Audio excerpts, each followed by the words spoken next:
Well, greetings and salutations, everybody. Welcome to the Weekly Hero, the show we do here on Fridays, just looking back and revisiting the biggest events and news in the world of comic book movies.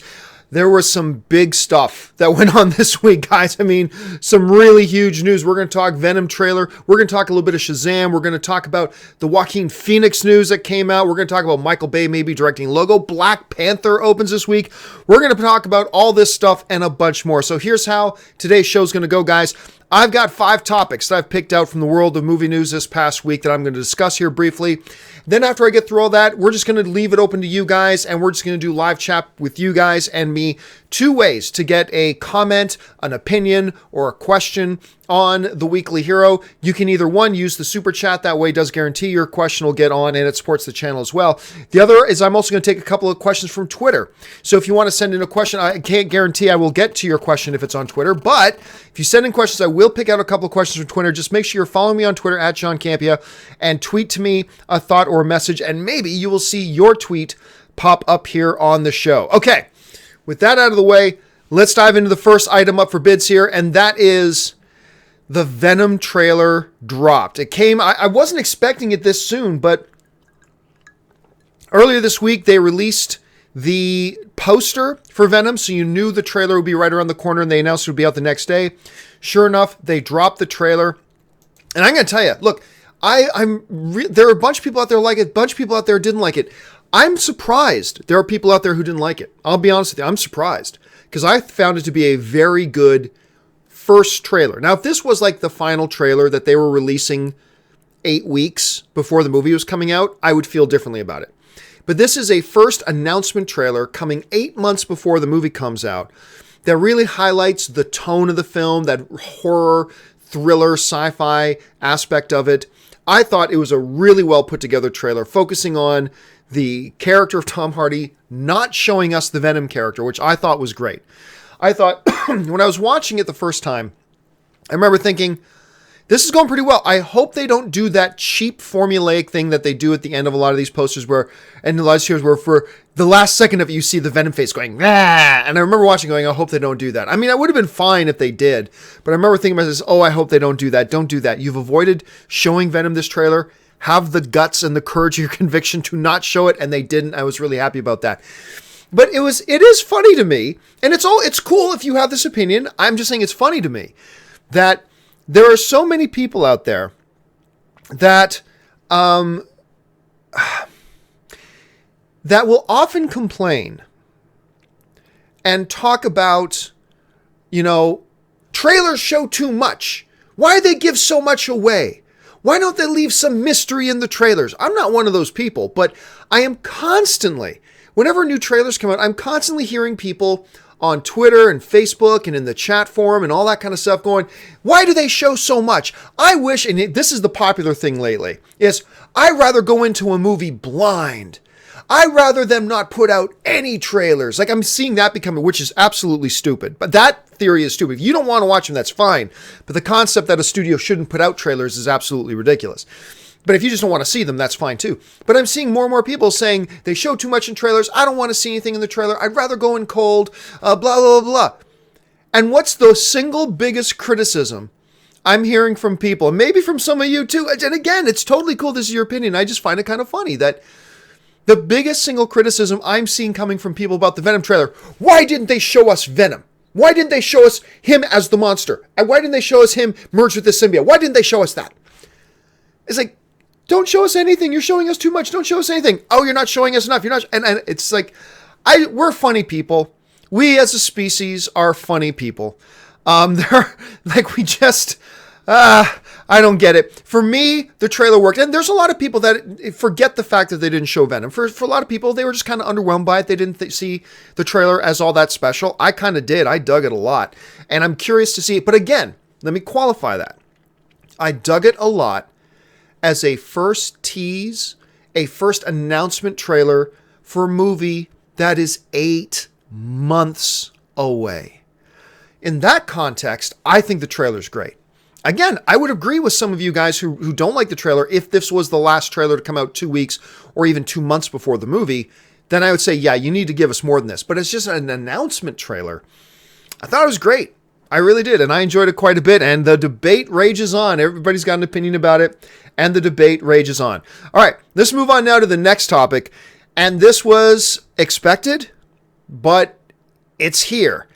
An announcement and a press release went out from Warner Brothers announcing that the Shazam movie is now officially shooting. It's in front of cameras. It is shooting.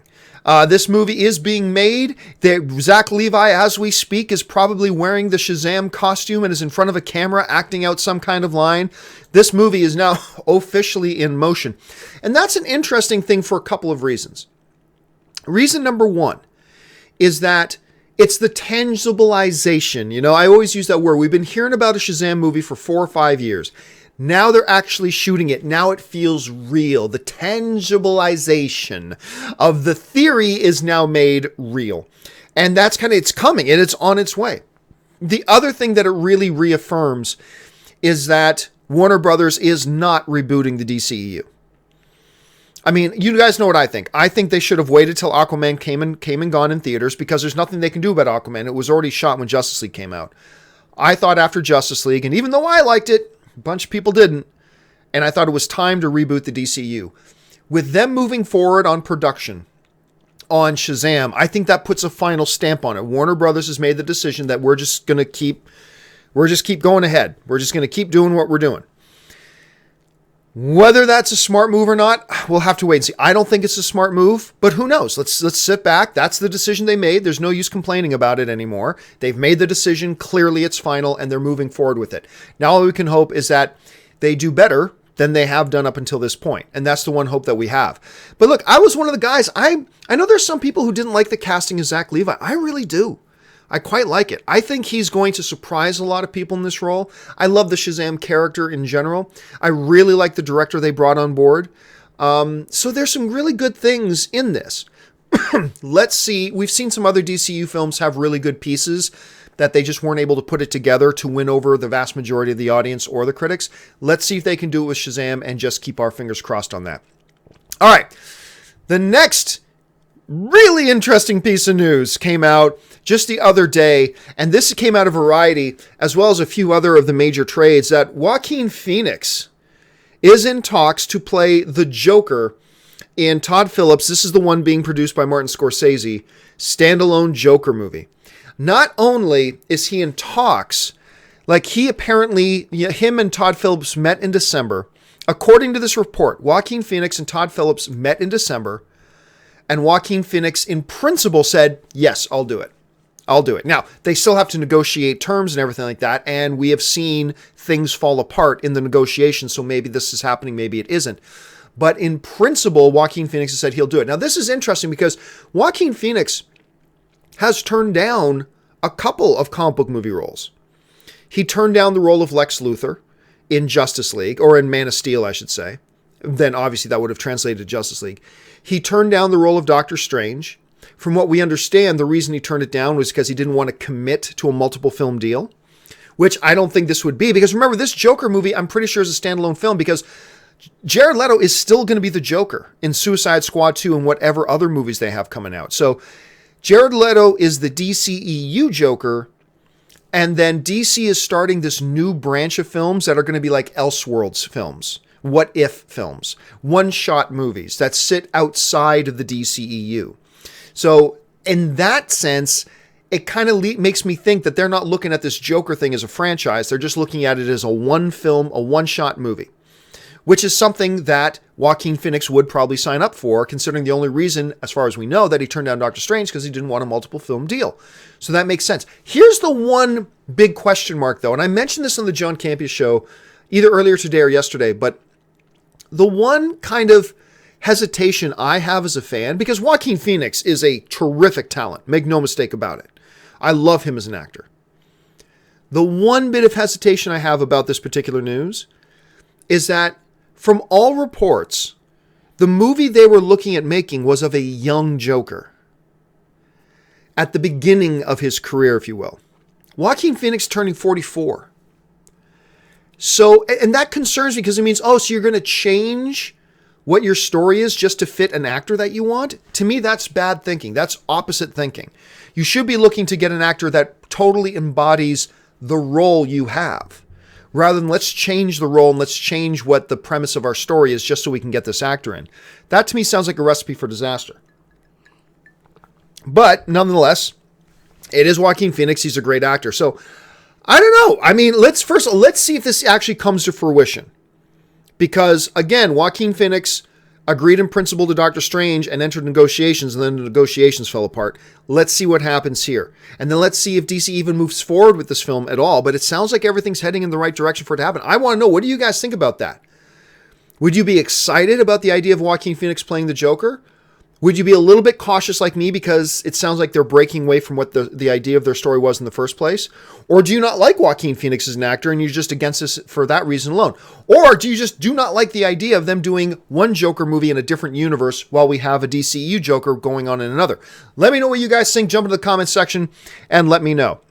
All right, let's move on now to the next item here. And the next item here, of course, is Lobo. With the trades again, we're reporting that Michael Bay is Warner Brothers' choice to direct Lobo. So much so, they are trying to convince him to make this movie. So much so that they even let him see the script and give his notes on it about how he wants it changed. And Warner Brothers is now rewriting the script to suit what Michael Bay wants in an attempt to get Michael Bay to agree to do this movie. Look, I talked about this morning, talked about it yesterday on Open Mic as well. I don't get this. I do not get this at all. Like, on any level. From Warner Brothers' point of view, I don't get it. Like, why you go after this guy? You know, this morning on the John Campea show, I brought up the list of all the films Michael Bay has directed in the last 20 years. Since, like, post 2000 or post 1998. And there are a couple that are okay, but the vast majority of them are just total garbage. And he has shown he doesn't understand humor in these types of films at all. Oh yeah, a little robot humping Megan Fox's leg. That's a great idea. That'll kill. People will love that. You know what this scene needs? Giant robot testicles hanging over a guy's head. That'll be funny. And the report says that Warner Brothers is looking at this as their answer to Deadpool. And you're going to get Michael Bay? Now, don't get me wrong. I'm not a Michael Bay hater. If you guys have watched me for a long period of time, you guys know I have defended Michael Bay on many occasions. There are a number of his films, granted, a lot of them are older, but there are a number of his films I quite like. The Rock, I think, is awesome. Armageddon is one of my guilty pleasures. I kind of like Pain and Gain. I like 13 Hours. I mean, so he's made some films that are pretty okay. Some of them are great.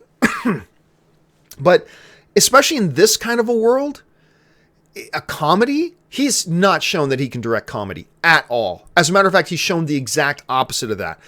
And I think the one good thing, I mentioned this on Open Mic the other day, the one good thing that could come out of Michael Bay being in negotiations to direct Lobo is this could be the thing that finally unites Marvel fanboys and DC fanboys together.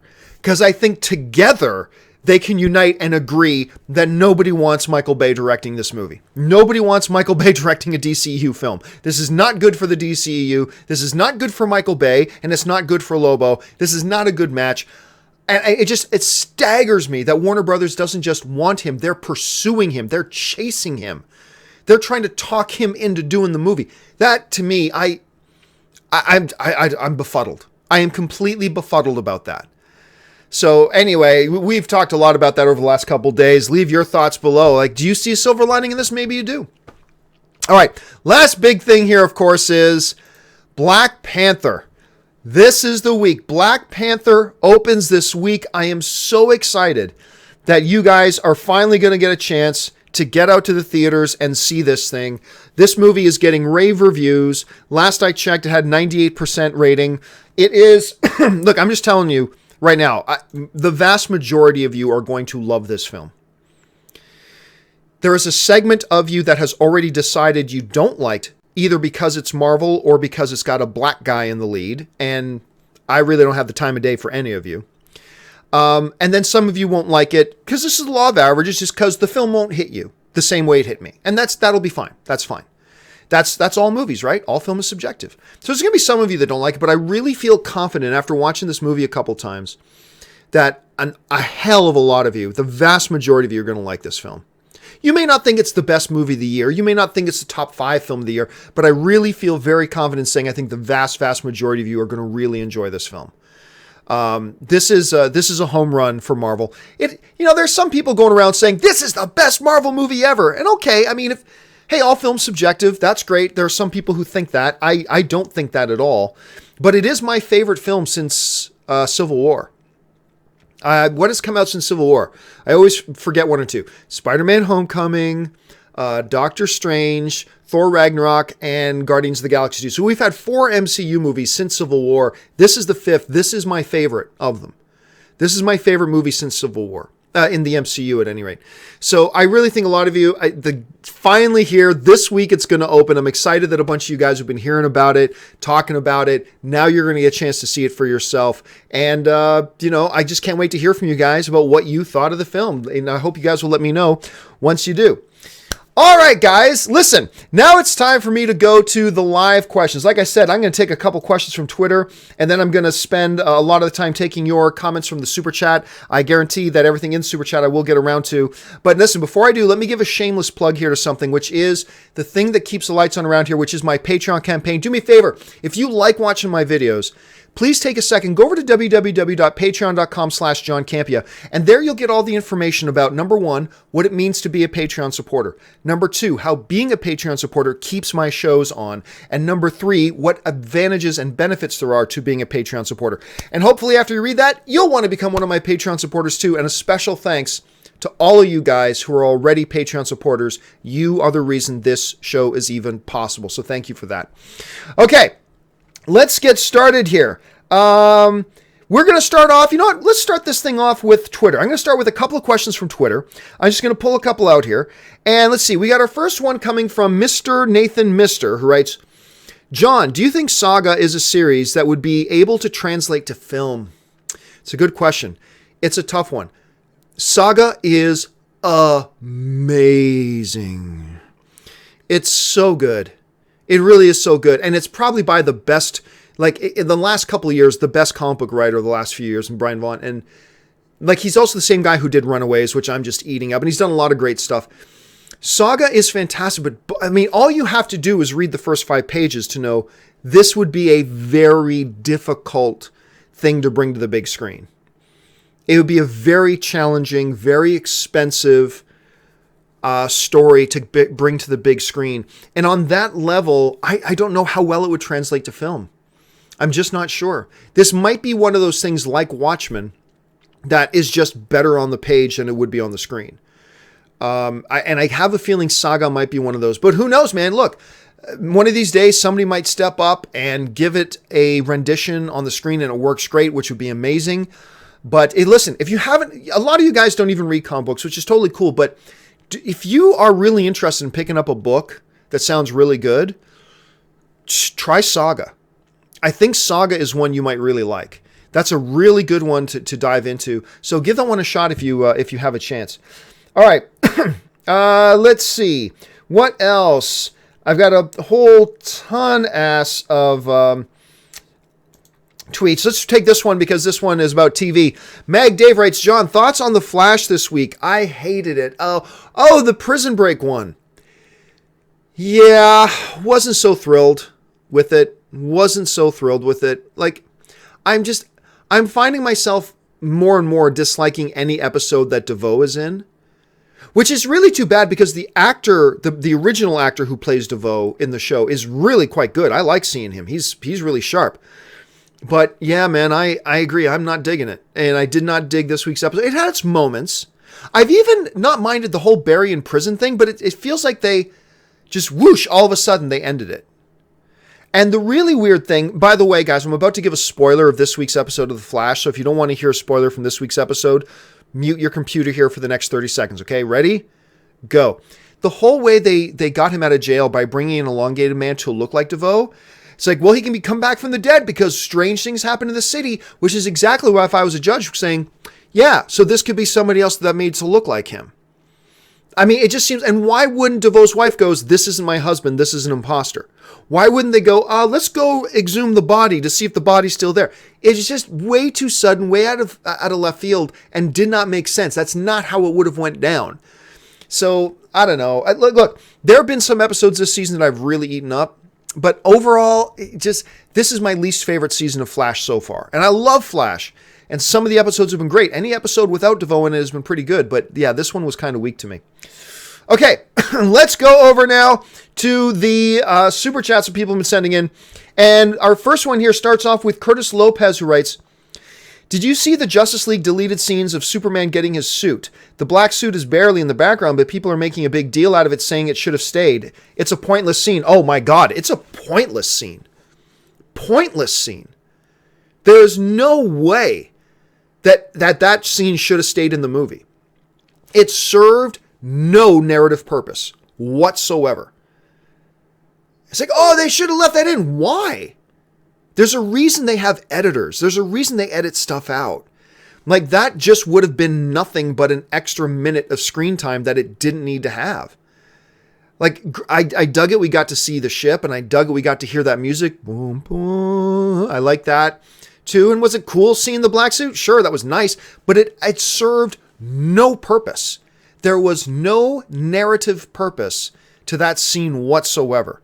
Cutting that scene out was absolutely the right thing to do. There's just no doubt about it. There's no ifs, ands, or buts about it. Cutting that scene out was absolutely the right thing to do. It was a totally pointless, useless scene that had no business being in the movie. It's not a bad scene. No, not bad. Pointless. Purposeless. And when you're putting these movies together, you don't have time to have purposeless footage in the movie. Especially one that's running a little bit, that's already runs over 2 hours. Like, you cut that stuff out. There was no need for it to be there, so I'm glad they cut it out. I'm with you on that, Curtis. Angel Chang writes, Infinity War after watching The Last Jedi, do you think when Loki gives the Tesseract to Thanos, will Thanos toss it over his shoulder? Well, considering the whole point of the MCU has kind of been Thanos hunting down these Infinity Stones, the concept that he would take that and toss it over his shoulder is kind of ludicrous. So no, that is not going to happen in the movie. Not a chance. And by the way, I love that Luke did that in The Last Jedi, as a matter of fact. All right, let's go here. Chris Martin writes, favorite MCU villain, Loki and Hela are awesome. Yeah, well, Loki is still the best MCU villain, I think. But right up there with him is Killmonger, who, once again, you will see this week in Black Panther. I also really like Red Skull. Too bad they only used him for one movie. That's a shame. But I really like the Red Skull. And Michael Keaton. Michael Keaton's Vulture was also pretty good. You know, it's too bad that Marvel has traditionally not done great with their villains. And it's too bad that out of 18 films, I can pull out 4, maybe 5 I thought were pretty good. Loki was great. Killmonger is great. Vulture is quite good. Hela is quite good. And Red Skull is quite good. Zemo was a waste. Yellow Jacket was a waste. But I get it. I mean, they just use their villains to further the hero story. I understand. And the movies work out great. But, traditionally they haven't done so great with their villains. But they seem to be getting better. All right, next one. Luis Francisco writes, hey, John, new Iron Man suit is like the Extremis one that grows on his skin.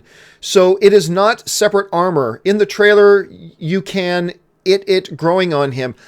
Yeah, they did. By the way, I hate that.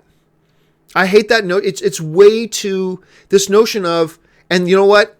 They do it a little bit in Black Panther too. There's a just minor spoiler. You'll see what I mean.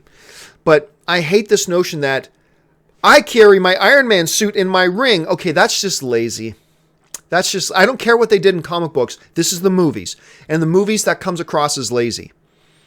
Because, man, we can't explain how he gets his Iron Man armor. Okay, let's just say he keeps it in the pores of his skin and it can just come out. That's just lazy. I'm not a big fan of that. I love Iron Man and I love what they do with his armor and all that kind of stuff. But that whole notion that he keeps his thing in his ring or inside of his skin or something like that, to me, that's just lazy. So they don't have to worry about how does he get his armor to him. Like, one of the great scenes in the first Avengers is when he dives out the window to get away from Loki to kill time to summon his suit. And part of it is he's got to get his suit to him. This whole thing that it grows out of him and everything, I'm lazy. It comes across to me as lazy. Archie Vasquez writes, John, greetings from Tijuana. Love your work. Thank you so much, Archie, and thank you for saying hi from Tijuana. I've never been to Tijuana. I've been to Mexico, but I've never been to Tijuana. I've always wanted to visit there. Luis Francisco writes, Warner Brothers released an extra scene that will be on the Justice League Blu-ray with the black suit. They should have kept those scenes for the movie. They are not that long. Again, Luis, nope, completely disagree. It doesn't matter that they're not that long. They were pointless.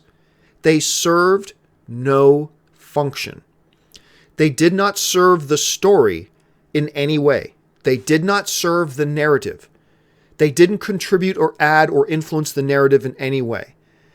That's called dead skin. And you just peel off dead skin and you throw it away. Doesn't matter that it wasn't bad. It served no purpose. So you get rid of it. So no. I understand there's going to be a bunch of you guys that think that they should have kept it in. I'm not trying to poo-poo on your thought. I'm just saying my opinion. And just because my opinion is different than yours doesn't mean I'm shitting on your opinion. I'm just saying my opinion is that it was total dead weight. That scene is dead weight. It served no purpose to the story. Cut it. Get it out. That's what you're supposed to do. So no, I think it was the absolute right thing for them to get rid of it. Ben Rayner writes, and I lost Ben Rayner. Where do you go? There we go. Ben Rayner writes, I feel like we will get a Venom 2 trailer at San Diego Comic-Con. You mean Venom trailer 2, yes. I don't think that's a bad guess. Because we get to July, August, September, October. You know what? I think we might, because we're in February, March, April, May, June. Comic-Con's 5 months away. I have a feeling we'll probably get our second trailer for Venom before that. Considering they put out one now, they'll probably put out another one maybe in May. So February, March, maybe 3 more months from now in May. And then maybe like something else later. Again, maybe they'll wait till Comic-Con, but I kind of feel like they'll put out something before Comic-Con. Could be wrong about that, and you could be bang on the money. We'll have to wait and see. All right. Chris Martin writes, first comic book movie you saw in theaters. Mine was The Dark Knight. Oh. First comic book movie I saw in theaters. That's a great question. I honestly can't answer that. I can't remember. You know what? I take it back. Batman. The first Michael Keaton Batman. I remember me and my friend from school. We went downtown to downtown Hamilton, Jackson Square movie theater. I don't even know if there is a movie theater in Jackson Square anymore. I don't even know if it's called Jackson Square anymore. But in Hamilton, Ontario, there was this big shopping center in the middle of downtown called Jackson Square. And they had a movie theaters in there. And I remember me and my buddy Brendan, who a lot of you guys know, my best friend growing up died in June. And that was one of the reasons why I realized it was time to move on and change directions in my career. And Brendan was my friend. Give me a second.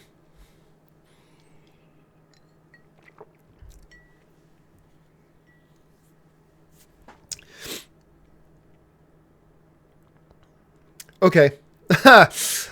So yeah, me and my buddy Brendan, we went to go see The Dark Knight at Jackson Square movie theaters. And I remember the lineup. The lineup for that movie was so long. I remember I've never seen a lineup for a movie that long. I just remember we got there and the line, because it was in the middle of this giant shopping center, and the line was like weaving in and out throughout the mall around the shopping area. And I remember I had never seen anything like that.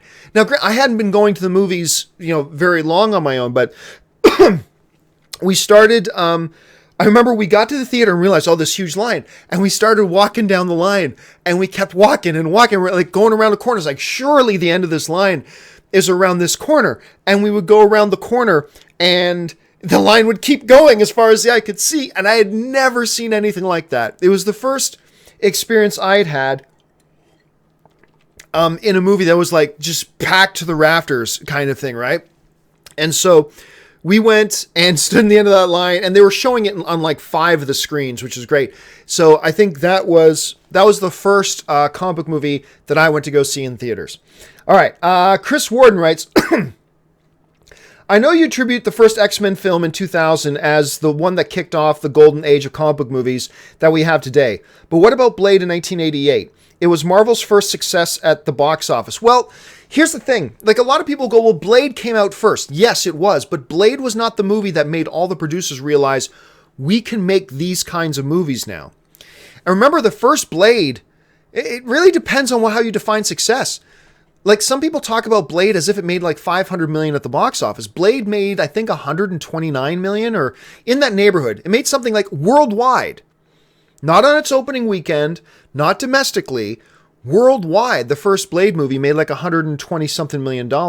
Let me look up something here just quick, because I'm not sure how much did the first X-Men movie make at the box office. I've not looked this up. I know it made like $50 million in its opening weekend. X-Men movies at the box office. Let's see. X-Men made almost $300 million worldwide compared to Blade, which made in the neighborhood of 129. But, you know, when you listen to like producers like Charles Roven, who was one of the producers of the Dark Knight trilogy and others, he talks about how that first X-Men movie was the movie that made studios realize, holy crap, we can make comic book movies with a somewhat serious tone and make them like real motion pictures and appeal to the fans of the source material and make money. Because that first one made almost $300 million on a $75 million budget. So that movie made money. And it's like the heavens opened up to the Hollywood studios and producers. Oh, this can work. And they were totally excited. And that was 2 years after Blade, but Blade wasn't the one. Blade was great. I enjoy Blade. I really enjoyed Blade 2. By the way, Blade 2 didn't make all that much money at the box office either. I think Blade 2 made like 150 total worldwide. But it was when X-Men came out that really shifted the way a lot of Hollywood storytellers, producers, and studio people and execs realized this thing could be this comic book genre thing could be the real deal. And history changed after that first X-Men film. All right. We move on now to Kyle. And where'd Kyle go? There he is. Kyle Sayers, who writes, which of the big May 3 would you choose to see first?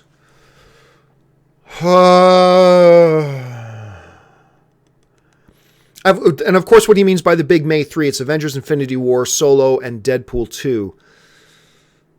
Well, obviously, I'm going to see all 3 of them. And obviously, I'm going to see all 3 of them multiple times. I think it would be probably... I'm torn between Infinity War and Deadpool 2. I'm torn. I think Infinity War will probably be the better film, but I know Deadpool 2 will be the overall kind of probably more entertaining and more fun one. So I'm really torn. You know, I'll go Infinity War. Infinity War would be the first I would see, followed by Deadpool 2 very closely, and then Solo. So that's the order that I would see them in. Luis Francisco writes, maybe Sony should release a new Venom trailer in May, since all the big movies that May will have, a lot of people would see the trailer at theaters. Well, remember, Luis, here's the thing. Gone are the days when people mostly saw the trailers in the movie theaters. Today, way more people see the trailers online before they ever come into movie theaters. Like, so, but I mean, still, the good thing about putting the trailer in front of the movie, though, is that not only, like, if you put that trailer, if you put a Venom trailer, say, in front of a Deadpool or in front of a Solo or in front of a Avengers movie, you are getting very targeted views. Now you're getting views of people who are specifically comic book fans and people who go out to the movies. So even though you get way more people who watch the trailers online than ever in theaters, like by a mile, the one advantage you got by showing that trailer in the theater is that you're playing it to a movie-going audience, and a movie-going audience that was willing to pay to come to this kind of a movie. So those are the advantages there. I wouldn't be surprised. Like, remember, I said a little bit earlier, I think probably May. May is probably when we'll get our second trailer, and that will probably be when they have a lot more of the visual effects shots ready to go. So, yeah, I kind of agree with you, Luis. I think May is probably the time that we're going to see a second Venom trailer. CH Vagionakis writes, over under 30% Aquaman is the best DCU movie. Under. I'll take the under that. That crown will stay with Man of Steel. I'm believing in good things for Aquaman, but I don't think it'll be better than Man of Steel. Let's see here. The Crone Doggy writes, how hard is it always being the smartest and most attractive person in the room? Well, let me tell you, it's a burden, but it's a burden that I accept with grace and humility. It reminds me of this great joke I heard coming out of Sunday school once, saying that in Sunday school, they gave me a badge. They gave me a ribbon in Sunday school for humility, but then they took it away because I wore it. Think about that for a second. In Sunday school, they gave me a badge for humility, but then they took it away from me because I wore it. Yeah, it's difficult. Look, honestly, I have a face made for podcasts. You know what? I think I sometimes sound smarter than I am. Only because my great gift is not being all that intelligent. I admit that. My great gift is I'm a good communicator. Like I know what I'm good at. I know what I'm not good at. But yeah, I'm a really good communicator. I'm a very effective communicator. Being an effective communicator can sometimes make you look like you're smart when maybe you are not that smart. And I think I fall into that category. Chris Martin writes, John, I want to see the Batman. Now tell Warner Brothers to quit messing around. Dude, you know what? I'm gonna say something right now that I have not said publicly. I am beginning to doubt we're even going to see the Matt Reeves Batman. I am beginning to have my doubts that Matt Reeves will actually direct a Batman film.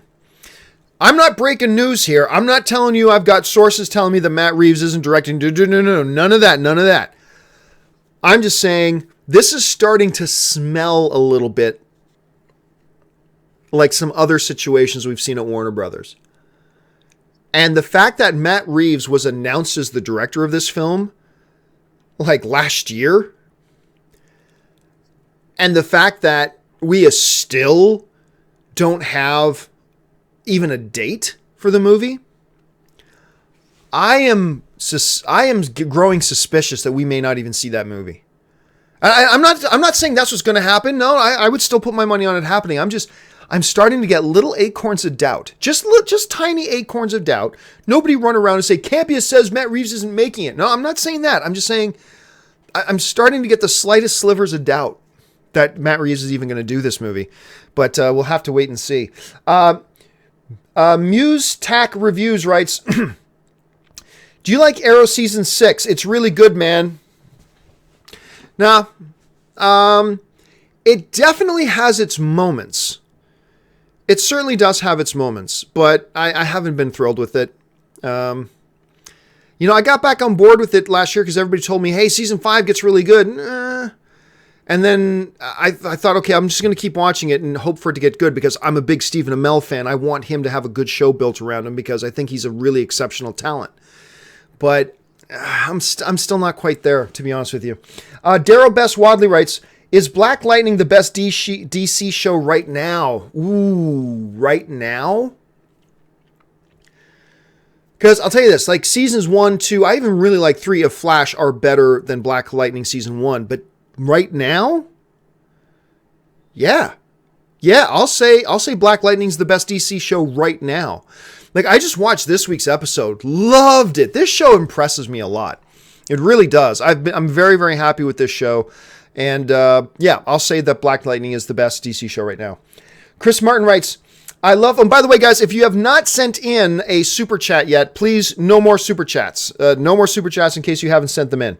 I'm going to see if I can save a little bit of time to get to just 1 or 2 more Twitter questions at the end. Chris Martin says, I love the Batman versus Ra's al Ghul in Batman Begins. I could have used more of a fight between them, to be honest. I was a little bit let down by that final confrontation. I thought they could have done a little bit more with it, but it was still good.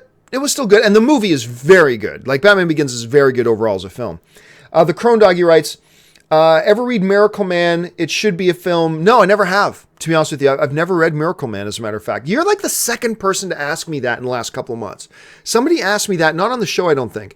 Somebody asked me a couple of months ago if I've ever read that, I believe, and I have never have, so no, I haven't. Eli the Creative writes, I think they should get art directors like Nicholas Refn and Paul Thomas Anderson for DC Elseworld movies. I don't know. I honestly don't know that those guys, if these types of movies, Nicholas Refn maybe more than Paul Anderson, let's be specific, Paul Thomas Anderson. Maybe Nicholas Refn more than Paul Thomas Anderson. Any kind of a comic book movie just does not seem like it would be in Paul Thomas Anderson's wheelhouse, to be honest with you. Maybe Nicholas Refn a little bit more, but we'll see. Edmund Zippo, let's see, writes, animated TV show that looks like the book for Saga. An animated TV show that looks like the book for Saga. I don't know. I don't know what you're talking about, to be honest with you, Edmund. Chris Martin writes, I love the Dark Knight Returns animated movie. Only thing that could have topped it would have been getting Mark Hamill as Joker and Conroy's Batman. Nah. I'm very, very glad they didn't do that, because this is an Elseworld thing. This is a different thing. This isn't them. I'm actually, and don't get me wrong, obviously I like Mark Hamill's Joker, and obviously I like Kevin Conroy's Batman, but I'm actually quite happy. I think it worked best for that movie that they did not use those guys, that they used different voices. I think that was for the betterment of the movie. I really do, personally. Jed Jensen writes, your thought on Arrow last night? Anticlimactic, to be honest with you. We saved the city and the bomb didn't go off, but then I know this whole thing they got going with Laurel's doppelganger and this whole unbelievable thing about the team split because they don't trust Arrow. Really? You ratted Arrow out. And you are thinking they had no right to have trust issues with you? It seems so ridiculous and so stupid that it's just difficult for me to get on board with it. I will say I like the addition of Oliver's son. I think that's a nice angle to put in there. But other than that, Reed by Nature writes, Devil's Advocate. I've read Lobo. He's not highbrow. Maybe that is Bay's level. Bay movies have made money and Lobo may not be made otherwise. Yeah, but Bay's movies have started, the audience have wised up to Bay. That's why we've been seeing the last couple of Transformers movies do this with their box office. Ending with this last one, which is the lowest one they've had. So, and don't confuse box office with quality. Transformers made a lot of... Look, he did a good job in the first Transformers movie. And then Transformers went ahead and made money based on the fact that the first one was good and that it's the Transformers. But the audience has begun to catch on that the Transformers movies became crap after the first one. And so we've seen this. And the other... It doesn't matter if it's not highbrow or lowbrow. The thing is, Warner Brothers is saying they want their Lobo to be their version of Deadpool, then it's got to be funny. And Michael Bay is not funny. Just look at the Transformers movies, for heaven's sakes. Even the first one, which I really love the first Transformers movie. Even that one, like, goodness, like, it's the jokes in it don't work. It's not funny. He is not funny. So if you really want to make Lobo your version of Deadpool, Michael Bay is the wrong guy. Even just from a comedy perspective, Michael Bay is the wrong guy. In my opinion, at any rate. Let's see. Corgan Bunetta just sends in a $1 super chat to support me. Thank you so much, Corgan. I really appreciate that. Darth Implak writes, hey, John, great job. Keep it up. Thank you so much. Should Warner Brothers and DC come fully loaded to Comic-Con with Aquaman promotion? Oh, yes. They need to hit an Aquaman out of the park. They need to hit Aquaman out of the park. Don't get me wrong, Aquaman doesn't need to make $800 million. It doesn't even need to make $700 million. But, man, it can't make $400. You know what I mean? It's got to do better than that.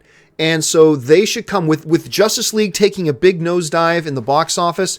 They need Aquaman to do pretty well. They should absolutely go full court press with this movie. They should get Jason Momoa to appear on every YouTube show, every podcast. That's right, Warner Bros. Send Jason Momoa to me. Bring him in this studio. I would love to talk to him about Aquaman. That would be amazing. They should send Jason Momoa out to do every single podcast and YouTube channel and TV show and radio show all year. They should just pay him $10 million to say, look, Jason, we're going to give you a check for $10 million. Keep your schedule open just for the rest of the year to do nothing but promote Aquaman. Give him $20 million. it'll be 20 million well spent. But yes, absolutely, at Comic-Con, they need to do a full court press with their marketing here.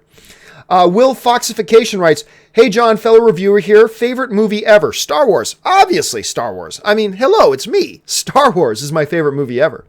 Kal-El writes, hey, John, big fan from Ottawa. I love Ottawa. I used to actually spend a lot of summertime up in the Big Rideau and Little Rideau Lakes. I actually had a cottage out there, and I love the area. And yes, anyway, big fan from Ottawa. Great work as always. Don't burn yourself out, eh? Do you think Walter Hamada is behind the Lobo movie with Bay? I don't see how he's not. For those of you who don't know what Kal-El's talking about, Hamada is the new head of the DC films. He's now the boss. He's the sheriff of everything DCEU. Now, unless he hasn't taken over yet, which I can't imagine would be the case, but unless he hasn't taken over yet, yep, this would be his decision. And I got to tell you, I was hopeful when they announced him. If this is his first big move, I'm going to lose a lot of my hope. If he's the one behind this, then I'm going to go, holy shit, they just brought in somebody who hasn't got the slightest clue of what they're doing. But hopefully that's not the case. We'll just have to see. Padraig Conway writes, after Ragnarok, I feel that Thanos feared Odin. Yeah, he might have. Thanos may have feared Odin. I mean, everybody feared Odin. He's the All-Father. I mean, Odin was the All-Father. Now, granted, it looked like he was much more in a weakened state by the time we got to the last two films that he appeared in. But yeah, I don't think it's unreasonable to throw it there that Thanos may have feared Odin. I think everybody in the galaxy feared Odin. I mean, Hela looked pretty much unstoppable, but she couldn't stand up to Odin. Odin was able to keep her locked away. The Frost Giants even feared him. I mean, everybody fears Odin. He is the All-Father. So I have a feeling that Thanos may have feared Odin, maybe. Film Freak writes, John, you beast, take my money. Thank you so much for the support, Film Freak. I appreciate it. Corrigan Bunetta writes, hey man, would the general audience even have the slightest interest in seeing a Lobo movie? Is it even a good idea right now? Thank you. Well, look, you could say the same thing about Deadpool. If you market it right, yes, if you make this very unique, different kind of character and put out some really good marketing material around it, that was the key to the Deadpool success. Besides the fact that it was a great movie, they marketed the hell out of that thing and did a great job with it. You do a great marketing job with it, get Lobo in everybody's consciousness if you think you can make the movie that good, and it could work out fine. I mean, look, you're not going to get a $200 million opening weekend, but it could work out just fine. Eli the Creative writes, Clark should have died with his Superman suit underneath his clothes and should have been black because he is dead and his suit is organic. That sounds, I'll be honest with you, Eli, that sounds really cheap and gimmicky to me. That sounds really cheap and gimmicky just as an excuse to have the suit he's wearing black. So I don't know if I'm on board with that. Although, you never know. There are like maybe thousands of people watching this video going, yes, that's what they should have done. It's totally possible, I guess. Daryl Best Wadley writes, have you ever seen Blank Man with Damian Wayans? Oh my God. I want to say yes. This is one of those things where I'm almost positive I've seen the movie, but I cannot remember the slightest thing about it. So you know what? I'm going to go out. I believe I've seen it, but I'm going to say no because I can't remember a thing about the movie. But yeah, maybe you guys have. You guys watch Blank Man? Ben Lorenowitz writes, Star Trek versus Stars fight. Who wins? Q is an unfair game changer. I'm going to assume you mean Star Wars versus Star Trek. Well, I mean, what? Like the entire universe versus the entire universe? Well, then yes, Q becomes the unfair. Like take Q out, Star Wars wins. Q is though, he's a god. I mean, he snaps reality in and out of existence like that. So that's obviously that. If you want to include Q, like if you want to say the Enterprise versus a Star Destroyer, I'll take the Star Destroyer. You want to take Picard versus Vader, I'll take Vader. But I mean, you want to bring Q into it. They wrote Q as a god, so the god wins. I mean, clearly. Ben writes, I meant Star Wars. No problem, Ben. I understood what you were going for. Spencer Smothers writes, Black Panther opens up next week on the 16th. Well, so, okay, look. It is now the 9th. It opens this coming week. It opens in 7 days. Really, it opens in 6 days because everybody knows that the opening day listed, the 16th is a Friday. Everybody knows it really opens on the Thursday, the day before. It opens in 6 days, so it opens this week. That's what I meant by that. We are now within the week window of when that movie opens. I didn't say it opens today. I said it opens this week. So we are now within the 1 week window that the movie actually opens. Let's see. Bamboozled Cat writes, can Shuri become Iron Woman in the MCU? Oh, I hope not. I don't want them to go that way. Edmund, she's great enough just as her own character. Edmund Zippo writes, what I meant was, if ever Saga is adapted, should they make it look like the comic in an animated fashion? Live action may not be right for all. Well, live action would be very expensive, very tricky. I'll say this. The art in Saga is great as still images on the printed page. I don't think that works in an animated style. I think they'd have to adapt it a bit, to be honest with you, because it's a very distinct style. It works great as, again, still images on a page. I don't know that that would work really fleshed out in an animation style, to be honest with you. So, no, I would probably lean towards them not doing that. But maybe you guys think they should, which is kind of cool. All right. I said I would take 1 or 2 more Twitter questions. I'm going to do that right now. Let's see if I can find 1 or 2 here. Let's see. Let's try this one. This one comes to us from Abidman2880 writes, John, in Black Panther, do they use songs from the soundtrack with the movie like Guardians do? Oh, yeah. As far as I can think of off the top of my head, I think all the music I heard in the soundtracks are in the movie. If I'm remembering right, I think they are. So, yes, I do believe they are. Let's see. Let's find another one here. Let's try this one. Tsunema1, John, will Black Panther be the first MCU movie at 1 billion that didn't have Iron Man in it? I don't think so. I don't think it's going to hit 1 billion. I think it'll be very successful. I think it'll probably hit $700, $800 million. Who would have thought a year ago if we had said that Black Panther was going to make more at the box office than Justice League? I still have a hard time wrapping my head around that. Anyway, but no, I still don't think it's going to hit 1 billion. I really don't. We'll have to wait and see. Remember, that $1 billion mark is a huge, huge number. It's been a while since an MCU movie or any movie has hit $1 billion. I mean, Star Wars did it, but Beauty and the Beast, like 2 films from last year, I think hit the $1 billion mark. It is not an easy mark to hit. And, no comic book movie this year hit $1 billion. None. Not Spider-Man, not Thor, not Guardians. Like, none of them hit 1 billion. So it's a really, really tough number. So I'm still leaning against no. I mean, I hope it does. It's certainly a movie that I believe that deserves to hit 1 billion. We'll see if it does. Chadwick Boseman's very popular in China. So, I mean, maybe China takes it over the hump and takes the $1 billion, maybe. But I'm still guessing around the $700 to $800 million range. That's where I'm going to guess for it. But who knows? We'll find out soon enough. All right, guys, that will do it for me for this installment of The Weekly Hero. Thank you for joining me, guys, and talking about comic book movies with me. Whole bunch of stuff going on. Let's keep our eyes on that. The Venom as it develops, as Shazam goes on and continues filming. Do we find out that Joaquin Phoenix signs on for the Joker, or was that never really going to happen in the first place? Will Michael Bay direct Lobo? And I cannot wait to hear what you guys think. Next week's episode of The Weekly Hero will be the first one where a bunch of you would have already seen the movie. I'm excited about that. That's going to be great. And guys, on Saturday, not tomorrow, but next Saturday, mark this down now, I'm going to be doing a live stream spoiler and open discussion review of Black Panther. My regular non-spoiler review is already up on my YouTube channel. Check it out if you haven't yet.